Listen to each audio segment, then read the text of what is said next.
Welcome back. We are now at 11labs.io. And 11 Labs is a text to audio platform. This is a paid application that you can use in order to turn your text into audio.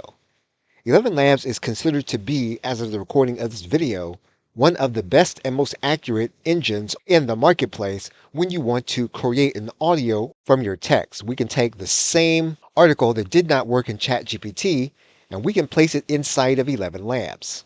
Once you have your script inside of 11 Labs, what you'll want to do is you'll want to choose a narrator. In this case, we will choose one of the voices and make the voice available. We can then choose individual voice settings. Now, the voice settings do take time to learn how to use, so it may be a good idea to start the process by using the default settings, and then to come back to make adjustments if the audio does not turn out the way you want it to be.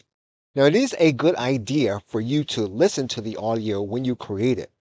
And so what 11 Labs will do when you click this generate button is it will start the process of creating your audio, but it's going to do it and actually play the audio while it is generating. So we're going to click this generate button and then we'll hear part of the audio as it is being generated.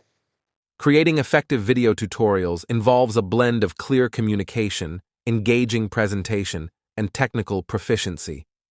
Whether you're teaching software skills, crafting projects, or academic concepts, the goal is to transfer knowledge in an accessible and engaging way.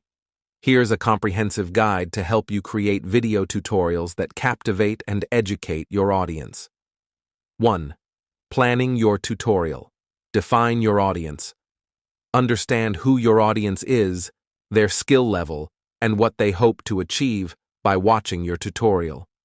This will guide your language, content depth, and pace.